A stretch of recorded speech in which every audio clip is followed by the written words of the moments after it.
হারাম ভালোবাসা আল্লাহ পাক বৈধ করেননি। এমনকি কথা বলার সময় আল্লাহ পাক বলেছেন একজন গায়রে মাহরাম মেয়ে যেন পর্দার আড়াল থেকে কথা বলে, কিছু চাইতে হলে যেন পর্দার আড়াল থেকে চায় এবং গলার ভয়েসটা যেন কর্কশ হয়। আল্লাহর লিমিটেশনগুলো দেখেন আর বাস্তবতা দেখেন।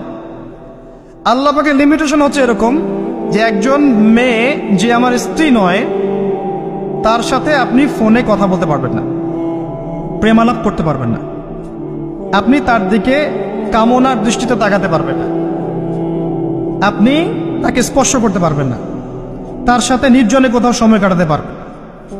আল্লাহর বাইন্ডিংসগুলো দেখেন।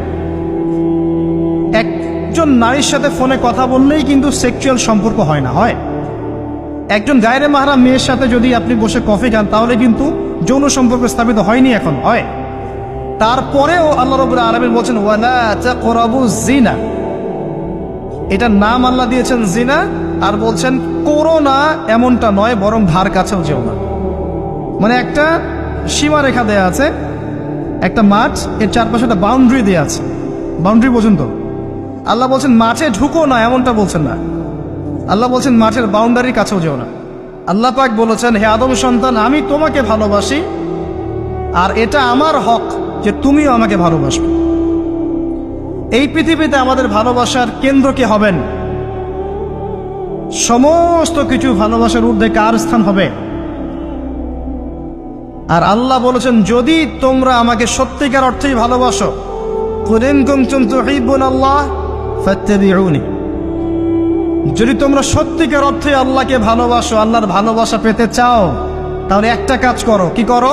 ফাত্তাবিউনি, কার অনুসরণ করো? মুহাম্মদুর রাসূলুল্লাহ সাল্লাল্লাহু আলাইহি ওয়াসাল্লাম। আপনি আর আমি আমাদের জীবনের প্রতিটা কাজ যদি মুহাম্মদ সাল্লাল্লাহু আলাইহি ওয়াসাল্লামের তরিকা মতো করি, আপনি প্রমাণ করে দিবেন হে আল্লাহ আমি তোমাকে ভালোবাসি, এবং আপনিও আল্লাহর ভালোবাসা পাবেন ইনশাআল্লাহ। শুধু তাই নয়, শুধু ভালোবাসাই নয়, ওয়া ইয়াগফির লাকুম যুনুবাকুম, তোমাদের সমস্ত পাপ মাফ করে দিব ইনশাআল্লাহ। আল্লাহু গফুর রহিম, আল্লাহ পাক হচ্ছেন পরম করুণাময়, অসীম দয়ালু। এখন নবী সাল্লাল্লাহু আলাইহি ওয়াসাল্লামকে অনুসরণ কিভাবে করবেন? ঘুমাবেন কার মতো? রাসূলের মতো। উঠবেন কার মতো করে? ওযু করবেন কার মতো? বাথরুমে যাবেন কার মতো? বের হবেন কার মতো? নামাজ পড়বেন কার মতো করে? তিলাওয়াত করবেন কার মতো? জিকির করবেন কার তরিকায়? ব্যবসা করবেন কার তরিকায়? চাকরি বাকরি কার তরিকায় করবেন? বিভিন্ন সেক্টরে দায়িত্ব কার মতো করে পালন করবেন? একজনই আপনার উসওয়াতুল হাসানাহ, লাকাদ কানা লাকুম ফি রাসূলিল্লাহি উসওয়াতুল হাসানাহ। একজনকে আল্লাহ পাক রোল মডেল করেছেন। একজনকে কি করেছেন? Role model. তাকে ফলো করলেই ইনশাআল্লাহ আপনি জান্নাতে চলে যাবেন। আর এটা কি শুধু জীবনের একটা ক্ষেত্রে করবেন না সমস্ত ক্ষেত্রে করবেন? আল্লাহ তৌফিক দান করুন। আর নবী সাল্লাল্লাহু আলাইহি ওয়াসাল্লামকে যারা ভালোবাসেন তাদেরকে আপনি ভালোবাসবেন।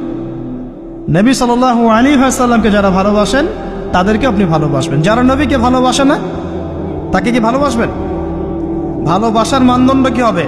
আল্লাহর জন্য ভালোবাসবো, আল্লাহর জন্যেই ঘৃণা করব। এটা আল্লাহর জন্য কাছে আসা, আল্লাহর জন্যই দূরে যাওয়া।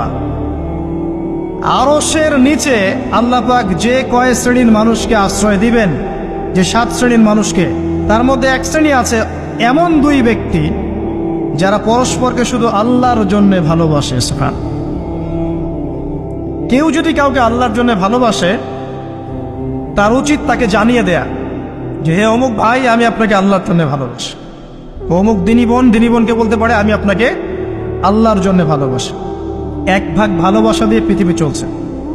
এবার আসেন এই দুনিয়ার জীবনে আল্লাহ পাক রিজিকের পাশাপাশি একজন আদর্শ দিলেন, উসওয়াতুল হাসানাহ দিলেন, তাকে ফলো করতে বললেন, এবং তিনি একমাত্র ব্যক্তি যাকে কবরে দেখানো হবে, প্রশ্ন করা হবে মান হাযা রাজুল বুইসা ফীকুম। মনে রাখবেন তিনি একমাত্র ব্যক্তি যিনি আপনার জন্য, আমার জন্য, কবিরা গুনাহগার ব্যক্তিদের জন্য কিয়ামতের মাঠে সুপারিশ করবেন।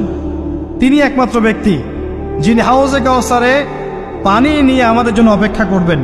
তিনি একমাত্র ব্যক্তি যার সুপারিশ আল্লাহ পাক কবুল করবেন ইনশাআল্লাহ আযজা ওয়া জাল। কিয়ামতের মাঠে যখন সবাই ইয়া নাফসি ইয়া নাফসি বলবে, তিনি একমাত্র ব্যক্তি যিনি বলবেন ইয়া উম্মতি ইয়া উম্মতি। অতএব আমরা সবাই যেন বিনা বাক্যবে মুহাম্মদ সাল্লাল্লাহু আলাইহি ওয়াসাল্লামকে আমাদের আদর্শ মেনে নেই এবং তার সুন্নত অনুযায়ী জীবনযাপন করার চেষ্টা করি। আল্লাহুম্মা আমিন। আল্লাহ তৌফিক দান করুন।